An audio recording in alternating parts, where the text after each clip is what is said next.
أعوذ بالله من الشيطان الرجيم بسم الله الرحمن الرحيم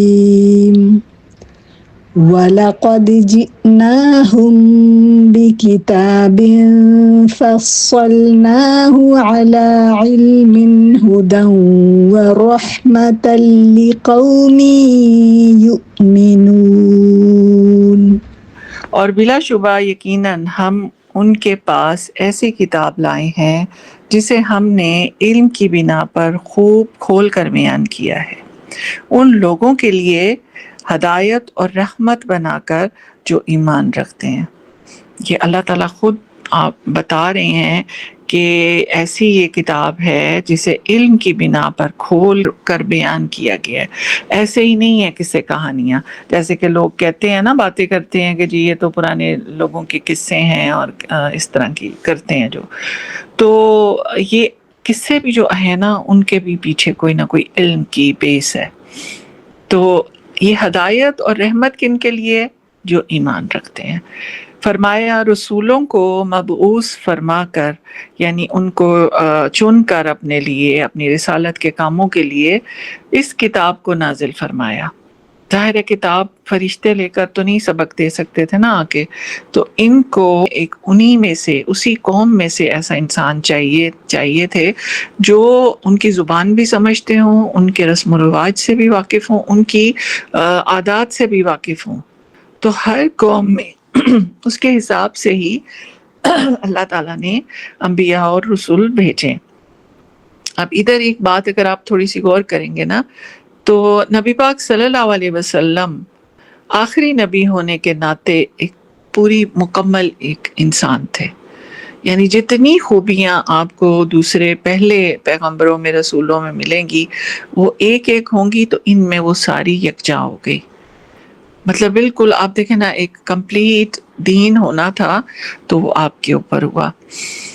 اور جیسے آخری رسول صلی اللہ علیہ وسلم پر نازل فرما کر دنیا میں بھیجا، یعنی لوہے محفوظ سے کتاب کو اللہ تعالیٰ نے رسول صلی اللہ علیہ وسلم پر نازل فرما کر دنیا میں بھیجا۔ وہ ایک مفصل اور واضح کتاب ہے جس میں تمام عقائد، احکام، وعظ اور نصیحت، وعدہ، وعید کھول کر بیان کرتی ہیں۔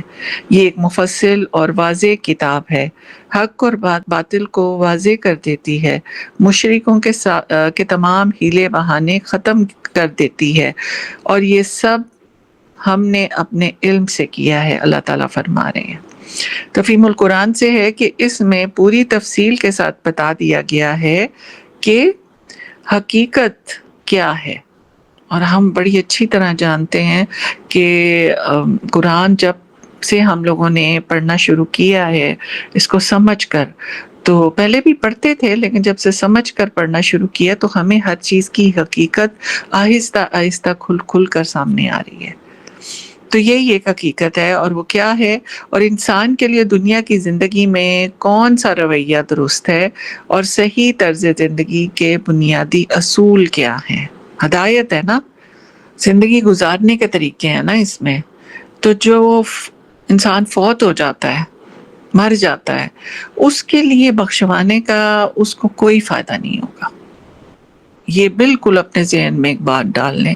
اور یہ کہاں سے ہمیں پتہ چلتی ہے؟ یہ خود قرآن کی تفسیر اور آیات سے پتہ چلتی ہے۔ اور یہاں پر بھی یہی آ رہا ہے کہ یہ اس میں زندگی گزارنے کے بنیادی اصول ہیں، اور سب جو مطلب مضامین جن سے ہمارا انسانوں کا واسطہ پڑھنا ہے ان کو ایڈریس کیا گیا ہے، بلکہ خالص اللہ تعالیٰ کے علم کی بنیاد پر یہ اتری ہے، نہ کہ قیاس، گمان، وہم کی بنیاد پر ہے۔ اور اس کتاب کے مضامین اول تو بجائے خود اس قدر صاف ہیں کہ اگر انسان ذرا بھی ان پر غور کر لے تو اس کے سامنے راہ حق واضح ہو جاتی ہے۔ مزید یہ کہ جن لوگوں نے اس کتاب کو مانا، اس کی تعلیمات پر عمل کیا، تو انہوں نے مشاہدہ کر سکتے ہیں کہ اس کا اثر قبول کرتے ہی ان کی ذہنیت، ان کے اخلاق اور ان کی سیرت میں بہترین قسم کا انقلاب آنا شروع ہو گیا۔ یہ کتنی بڑی رحمت ہے یہ کتاب کتنی صحیح رہنمائی کرنے والی ہے۔ اس کتاب پر ایمان لاتے ہی صحابہ کرام رضوان اللہ علیہم اجمعین کی زندگیوں میں کیسے حیرت انگیز اثرات ظاہر ہو رہے تھے۔ ایک غلام، ملازم نہیں، کوئی میڈس نہیں، یا کوئی ایسے انسان نہیں کہ جن کو آپ ہائر کرتے ہیں، نہیں، غلام جو خرید دیے جاتے تھے، جیسے آپ کوئی چیز خرید کے لے آتے ہیں، وہ آپ کی ہوللی سوللی آپ کی ہوتی ہے۔ وہ غلام بھی اپنے آقا کے سامنے ڈٹ کے کھڑا ہو گیا اور اس کے ظلم بھی برداشت کیے، لیکن کلمہ توحید پڑھتے رہے حضرت بلال رضی اللہ تعالیٰ عنہ۔ تو یہ سب جو تھے، یہ حیرت انگیز اثرات، یہ قرآن پاک کی وجہ سے آئے ان کی زندگیوں میں۔ گزشتہ آیات میں ہم نے دیکھا کہ مومنین، کافرین، فرما بردار اور نافرمان لوگوں کا انجام پوری تفصیل کے ساتھ بیان کر دیا گیا ہے۔ ٹھیک ہے، مومنین کا بھی ہمیں پتہ چل گیا، کافرین کا بھی پتہ چل گیا، فرما برداروں کا بھی پتہ چل گیا، اور اس کے بعد جو نافرمان ہیں، ہٹ درم ہیں، جو جھٹلاتے ہیں، مذاق اڑاتے ہیں، کجی نکالتے ہیں، ان سب کی پوری تفصیل بیان کر دی گئی۔ اہل جنت کے درجات، اہل دوزخ کے حالات، عالم الغیب کی خبریں بتا دی گئی ہیں، جن تک عقل کی رسائی نہیں ہے، یعنی عقل اور سائنس وہاں تک نہیں پہنچی جہاں تک ہمیں قرآن پاک نے تعلیم دے دی ہے۔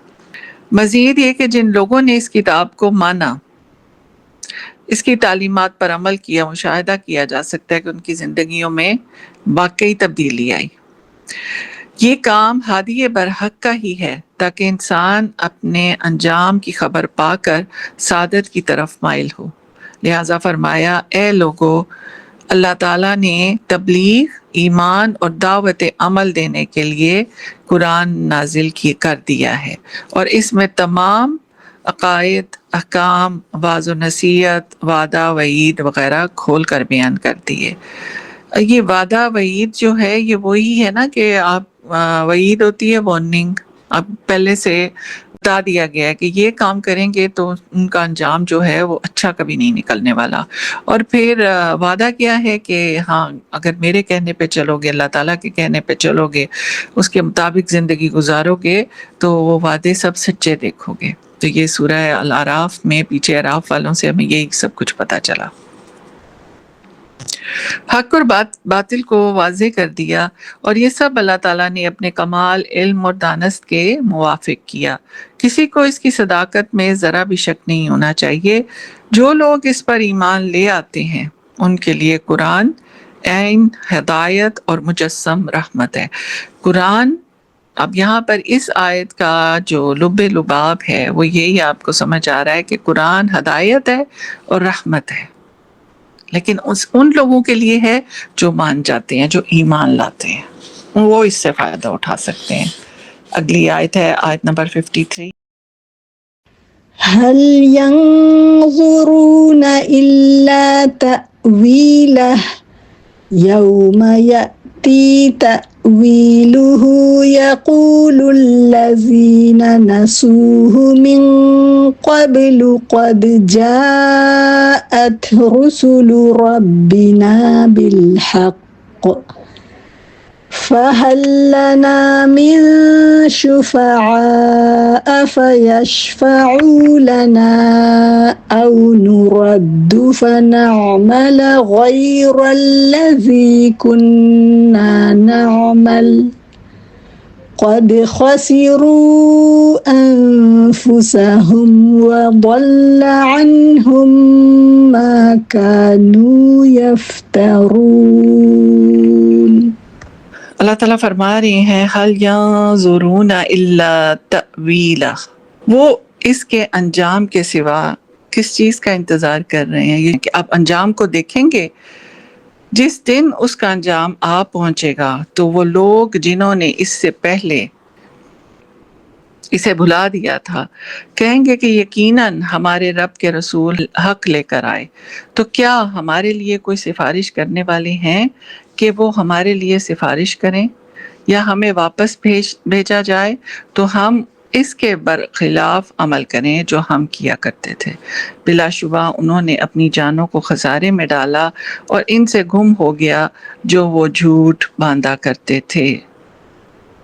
تو یہاں دیکھیں کہ اور فرمایا حل ینظرون الا تأویلہ، نہیں یہ انتظار کر رہے مگر اس کے نتیجے کا، اور جس دن آ گیا اس کا حل تو کہیں گے وہ لوگ جو بھولے ہوئے تھے اس کو، اس سے پہلے کہ واقعی لائے تھے ہمارے رب کے رسول حق لے کر آئے تھے وہ اللہ کی طرف سے، مگر یہ لوگ آج دنیا پر ایسے مائل اور فرفتہ ہیں کہ عذاب کی بات سننا ہی نہیں چاہتے، اسی میں گم رہنا چاہتے ہیں، اپنی جو چھوٹی سی انہوں نے دنیا بنائی بھی ہے نا خوشی کی، تو اسی کے اندر یہ مگن رہنا چاہتے ہیں، اللہ کی باتیں وعید کی باتوں کی سننا نہیں چاہتے، اور انجام کی بھی۔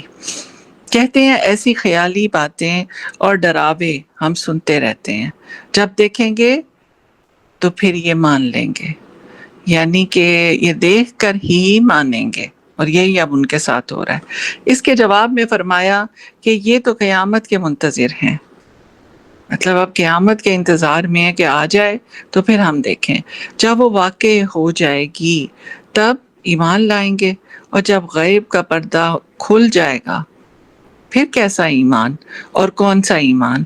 اس وقت کہیں گے اللہ کے رسولوں نے جو احکام، ہدایت اور اخبار قیامت بیان کیے تھے وہ سب برحق تھے، ہم سے بڑی غلطی ہو گئی، کیا اب کوئی ہمارا سفارشی ہے جو ہماری سفارش کر سکے؟ اگر سفارش نہیں کر سکتا تو اس بے چین کرنے والے عذاب سے ہمیں بچا لے۔ تو بارگاہ رب العزت میں ہماری صرف یہ سفارش کر دے کہ ہمیں دوبارہ دنیا میں لوٹا دے تاکہ ہم نیک کام کر کے اپنے اعمال درست کر لیں۔ ان کی اس آرزو کے جواب میں فرمایا اس دن یہ تمنا بالکل فضول ہوگی، وہ اپنے ہاتھوں اپنا نقصان کر چکے اور اپنے آپ کو ہلاکت میں ڈال چکے، اب اس کا موقع کہاں رہ گیا؟ دنیا میں جو اللہ تعالیٰ پر یہ افتراء باندھتے رہے، اپنی طرف سے جھوٹ بولتے رہے کہ اللہ تعالیٰ ایسے ہیں، اللہ تعالیٰ غفور الرحیم ہے، یعنی ہم گناہ پہ گناہ کرتے رہے، خود سے ہی اپنے نیکی حلال حرام بدی کے اصول بنائے ہوئے تھے انہوں نے، تو یہ افتراء ہی تھا نا اللہ کے اوپر، تو یہ باندھتے رہے۔ اللہ تعالیٰ کی الوہیت اور ربوبیت میں جن کو شریک کرتے رہے، جن باتوں کا جھوٹا دعویٰ کرتے رہے، وہ سب کچھ تو آج گم ہو گیا ان سے۔ تفسیر القرآن میں آتا ہے کہ تعویل سے مراد کسی خبر کے واقع ہونے کا وقت ہے، ہم نے کیا تھا نا اس کا لفظی ترجمہ بھی، تو اس میں بھی یہی آتا ہے، تعویل اول سے نکلا نا اس کا روٹ، تو اس کے انجام کا اصل کی طرف لوٹنا، ٹھیک ہے؟ تو یہ یعنی کسی بھی خبر کے واقع ہونے کا وقت جو ہے نا وہ ہے، اور یہاں قیامت واقع ہونا مراد ہے، یعنی جب قیامت واقع ہو جائے گی اس وقت کافر کہیں گے یہ بات تو سچ نکلی جو رسول کہتے تھے، اب کیا ہوگا؟ اب تو یقیناً ہمیں سزا ملے گی، اب اس سے بچاؤ کی کیا صورت ہو سکتی ہے؟ اس کے لیے کوئی سفارشی تلاش کریں گے، وہ بھلا وہاں کہاں ملے گا؟ سب کو اپنی اپنی پڑی ہوگی، جن کی سفارش ہو سکتی ہے ان کو پہلے ہی یہ جھٹلا چکے ہوں گے۔ ان کا دنیا میں مذاق اڑاتے تھے، وہ کون تھے؟ یعنی انبیاء تھے، مبلغین تھے، رسول تھے، یعنی یہ گواہ بھی تو بنتے ہیں نا، جیسے آپ میرے گواہ ہیں، میں آپ لوگوں کی گواہ ہوں، اسی طرح ہم اپنے گھروں میں جن جن لوگوں سے ملتے ہیں ہم ان کے لیے بھی کوئی نہ کوئی رائے قائم کر لیتے ہیں، تو یہ گواہی ہی تو بن جاتی ہے نا۔ پھر اللہ تعالیٰ سے درخواست کریں گے کہ ہمیں دوبارہ دنیا میں بھیج دے، ہم یقیناً آپ کے فرما بردار بن کر زندگی گزاریں گے۔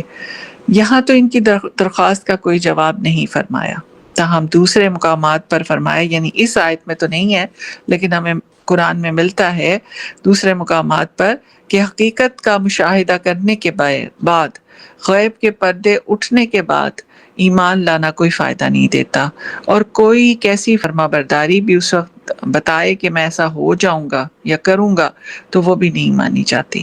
ایمان تو نام ہی غیب پر ایمان لانے والے کا ہے، یعنی اگر ان کو بھیج بھی دیا جائے واپس تو اب تو ان کو پتہ چل گیا وہی آراف والوں کی طرف سے دیکھیں نا کہ وہ پکارنے والے پکار رہے ہیں، جنت بھی دیکھ لی، جہنم بھی دیکھ لیا، اس کی آسائشیں دیکھ لی، اس کا عذاب دیکھ لیا، لوگوں کو دیکھ لیا، اور جن کے بارے میں گمان کرتے تھے کبھی نہیں جائیں گے، ان پر تو کوئی رحمت نہیں ہوگی، ان کو دیکھ لیا۔ تو اب تو سارے غیب کے پردے ہی اٹھ گئے، فرشتے نظر آنے شروع ہو گئے، ہر چیز جو غیب ہمیں جس پر ایمان کا دعوت دی گئی تھی وہ سب سامنے نظر آنی شروع ہوگی۔ تو اب اگر یہ ایمان لائیں تو اس کا کوئی فائدہ نہیں۔ دوسرا یہ فرمایا کہ اگر دنیا میں ان کو بھیج بھی دیا جائے تو پھر یہ دنیا کی رنگینیوں میں ایسے ہی محو ہو جائیں گے جیسے کہ یہ پہلے تھے، ایسے ہی نافرمان بن جائیں گے جیسے پہلے تھے، ان کو یہ وعدہ یاد ہی نہیں رہے گا جو ابھی کیا ہے، جیسا کہ اب عہد الست کو بھول چکے ہیں۔ یعنی اس دنیا میں جو اللہ سے عہد کر کے آئے تھے وہ بھول گئے ہیں نا لوگ۔ بتایا جاتا ہے، آپ لوگوں کو بھی جب قرآن میں پہلی دفعہ پتہ چلا ہوگا تو آپ کے لیے بھی بڑا امیزنگ ہوگا، آپ کو بھی یہ فیلنگ آئی ہوگی کہ بڑا یاد کرنے کی، ریکال کرنے کی کوشش کر رہے ہوں گے کہاں پر کیسے ہوا تھا، تو بھول گئے نا، پورا ہی بھول گئے۔ لیکن جب وہاں پر وہی ریپیٹ ہوگا سارا کچھ تو وہ ویسے ہی یاد آ جائے گا جیسے ہمیں کوئی بھولی ہوئی بات جب وہ ویسے لوگوں سے ملتے ہیں یا کوئی ویسا واقعہ پیش آتا ہے تو ہمیں سارا کچھ یاد آنا شروع ہو جاتا ہے۔ تو ایگزیکٹلی وہی چیز وہاں پر بھی ہوگی کہ وہاں پر وعدہ الست یاد آ جائے گا۔ تو لیکن اگر ان کو پھر دنیا میں بھیج دیا گیا، ٹھیک ہے، تو پھر کیا ہوگا کہ جو اس وقت وعدہ کر رہے ہیں یہ بھی بھول جائیں گے۔ اس سے ایک اور چیز کا بھی پتہ چلتا ہے، ابھی ابن کثیر کی آپ کے ساتھ ابھی تفسیر آگے کروں گی، کہ دنیا کو اللہ تعالیٰ نے نا خواہشات کے ساتھ ڈھانپا ہوا ہے، اس کی رنگینیاں ہیں۔ یہاں پر بہت لوگ ایسے کم ہیں پائے جاتے ہیں جو اپنے ہوش و حواس میں رہتے ہیں۔ یہ اتنا زیادہ انٹائز کر لیتی ہے دنیا، اتنی زیادہ اپنی طرف کھینچ لیتی ہے کہ بڑے بڑے لوگ جو ہیں نا وہ متاثر ہوئے بغیر نہیں رہ سکتے۔ تو یہ اللہ تعالیٰ کی طرف سے ہے کیونکہ یہ آزمائش کی جگہ ہے نا، اور یہیں سے پھر وہ مومنین نکالے جاتے ہیں جن کو ایسے ہی لگتا ہے کہ یہ سب کچھ بس معمولی چیزیں ہیں، اور جو ہم سے ہمارا رب وعدہ کر رہا ہے وہ جنتیں، وہ ساری چیزیں، اور سب سے بڑھ کے اللہ سے ملاقات، ان کے آگے تو یہ بڑی معمولی چیزیں ہیں، بہت معمولی چیزیں ہیں۔ پتہ نہیں آپ لوگوں نے کبھی اس کا ایکسپیرینس کیا ہو یا نہ کیا ہو۔ لیٹ می فنش دس، یہ ابن کثیر کو کر کے پھر انشاءاللہ آپ لوگوں سے بھی لیتی ہوں سے، کیونکہ ابھی تو یہ ختم مکمل ہو رہی ہے۔ ابن کثیر میں کہ سورہ النحل میں فرمایا، اے کاش آپ دیکھیں جب یہ دوزخ پر کھڑے کیے جائیں گے، استغفر اللہ، اللہم اجرنا من النار، اور کہیں گے ہائے افسوس ہم پر، اب اللہ تعالیٰ کی آیات کی تکذیب نہ کر کے ہم مومن ہو جائیں گے، بلکہ ان پر آج ظاہر ہو گیا، یعنی وہ افسوس کریں گے کہ ہم پر اب اللہ تعالیٰ کی آیات کی تکذیب نہ کرنے کی وجہ سے ہم مومن ہو جائیں گے، یعنی اب ہم مان جائیں گے۔ آپ سمجھے نا کہ وہاں پر وہ جو بول رہے ہیں تو وہ اللہ کی بڑائی کو بیان کر رہے ہیں نا، اور اپنی غلطیوں کو مان رہے ہیں، تو وہ یہ سوچ رہے ہیں کہ اب ہم مومن ہو جائیں گے، لیکن نہیں، بلکہ ان پر آج ظاہر ہو گیا، یعنی غیب۔ اب اگر یہ دنیا میں لوٹا بھی دیے جائیں تو جن کاموں سے منع کیا گیا ہے یہ وہی پھر کریں گے۔ یہ جھوٹے ہیں، ان لوگوں نے اپنا نقصان کیا، جن کی یہ پوجا کرتے تھے سب ان سے کھو گئے، نہ کوئی ان کی سفارش کرے گا، نہ مدد کرے گا، اور نہ ہی دوزخ سے باہر نکال سکے گا۔ دوزخ سے کون باہر ان کو نکال سکتا ہے؟ کبھی کبھی میرے آتا ہے ذہن میں کہ شیطان خود آگ سے بنا، میرے خیال سے کسی عالم سے بھی سوال کیا گیا تھا، تو وہ اس کو جہنم کی آگ کیا نقصان پہنچائے گی؟ تو یہ ایسے ہی کسی سے عالم سے سوال کیا گیا، مجھے بھی تھوڑا بہت یاد آ رہا ہے، تو انہوں نے اس کا جو انسان تھا نا اس کو وہاں سے کوئی پتھر اٹھا کے تو اس کے سر پہ مارا، تو اس کو چوٹ لگ گئی، اس کا خون نکلنا شروع ہو گیا۔ تو انہوں نے کہا یہ آپ نے کیا کیا ہے؟ تو انہوں نے کہا تم مٹی سے بنے ہو تو تمہیں تو اب چوٹ نہیں لگنی چاہیے تھی نا، میں نے مٹی کا ہی تو مارا ہے پتھر تمہیں۔ تو یہ یہیں سے ثابت ہوتا ہے کہ وہ اس کا جو پہلا ایلیمنٹ ہے وہ تو وہ ہے، لیکن آگ کا اثر اس پہ شدید ہوگا جلانے کا، جیسے ایک مٹی کا تودا کسی کو مارنے کے لیے کافی ہوتا ہے، ٹھیک ہے، اور ایک پتھر مٹی کا بنا ہوا وہ بھی کسی کا سر پھوڑنے کے لیے کافی ہوتا ہے، جو ہوتا تو وہ بھی مٹی کا۔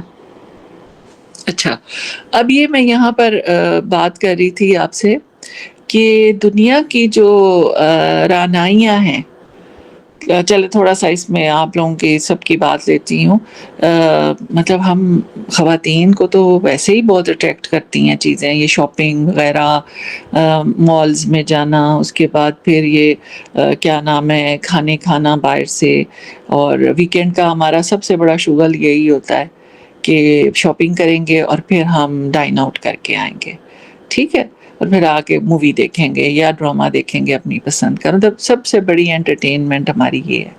تو یہ سب کچھ کرتے ہوئے، یعنی سب کچھ پا لینے کے بعد بھی کبھی ایسی فیلنگ آئی ہے آپ کے اندر کہ آپ کو لگا ہو کہ مزہ نہیں آیا، یعنی کہ پتہ نہیں کس چیز کے پیچھے میں لگی ہوئی تھی؟ کبھی ایسی فیلنگ ہوئی ہے آپ میں سے کسی کی؟ جی، نہیں ہوئی تو وہ بھی بتا دیں، کوئی مسئلہ نہیں ہے۔ ہوتی ہے باجی،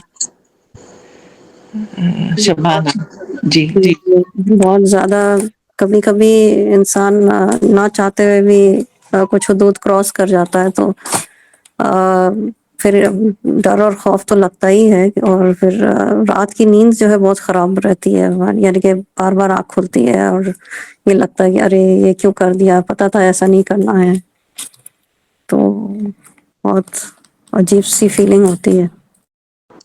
چلیں، یہ تو ہو گئی نا شبانہ، ایک آپ سمجھیں کہ آپ کے اندر ایک مومن ہے بیٹھا جو ہر وقت یہ کہتا رہتا ہے کہ نہیں، مطلب کر لیتے ہیں پھر پلٹ آتے ہیں، پھر ہمیں احساس ہوتا ہے، پھر ہم اس کو مان لیتے ہیں۔ لیکن میں ایک دنیاوی لیول پہ بات کر رہی ہوں کہ جس کو دین کا اتنا، اللہ کا خوف نہیں ہے، مطلب کبھی ہم اس لیول پہ بھی تو تھے نا، مطلب کوئی بہت آپ کو چیز کی ایک کریونگ تھی، آپ کو کوئی زندگی کا سب سے بڑا وہ مقصد تھا کہ میں نے وہ چیز حاصل کرنی ہے، اور جب وہ حاصل ہو گئی تو اس کے بعد کیا فیلنگ ہوئی تھی، یہ میں پوچھ رہی ہوں۔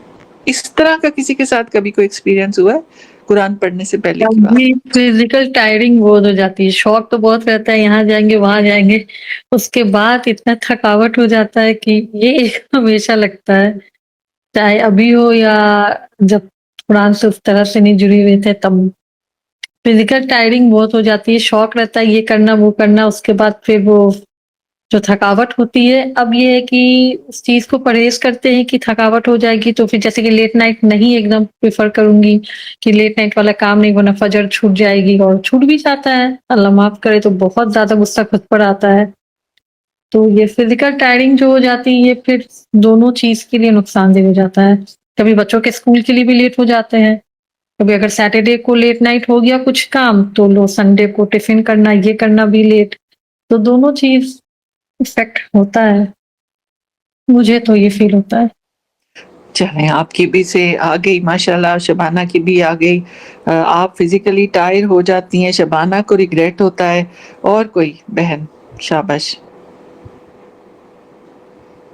مطلب کوئی چیز آپ لے آئی باقی ہیں۔ کتنا بھی انجوائے کر، کتنا بھی گھوم لیں پھر لیں، لیکن حسرتیں جو ہیں وہ شاید ختم ہی نہیں ہوتی، مطلب نہیں ہوتی تھی، بٹ اب الحمدللہ اس طرف اتنا شوق ہی نہیں رہ گیا شاید آپ لوگوں کے لیے۔ الحمدللہ، اب یہ دیکھیں، یہ ایک یہ بہت بڑا پوائنٹ ہے، ٹھیک ہے، اب وہ کس طرح کہ ابھی ان کو تو شوق دین میں آ کے ہو گیا نا، کہ اب وہ نہیں رہا، اتنی اٹریکشن نہیں رہی، لیکن انہوں نے ایک پہلی بات جو کی ہے نا کہ وہ کہیں بریک نہیں ہوتی، چیز لے بھی لیتے ہیں، سارا کچھ پا بھی لیتے ہیں جو دل میں خواہش ہوتی ہے، لیکن وہ پا کے پھر لگتا نہیں ابھی پھر بھی کچھ ہے، ابھی کمی ہے۔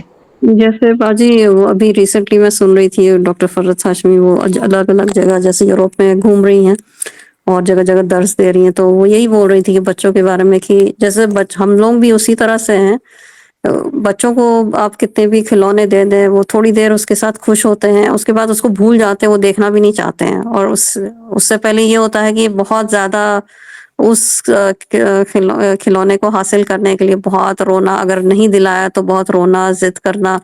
لیکن وہی کہ تھوڑی دیر کے بعد انسان کا من اچاٹ ہو جاتا ہے اس سے. تو ہم لوگ بھی اسی طرح کے تھے، اور کئی بار ہوتا بھی ہے کہ وہ من کرتا ہے ہاں یہ بھی لے لیں وہ بھی کر لیں، لیکن وہ من جو ہے تھوڑی دیر کے بعد انسان کا پٹ آف ہو جاتا ہے، یعنی کہ وہ شوق نہیں رہتا ہے. یا انسان کا تو دل مجھے لگتا ہے کبھی بھرتا ہی نہیں ہے، اس کو بس ایک بار جو مل گیا اس سے بھی وہ سیٹسفائیڈ نہیں ہوتا ہے.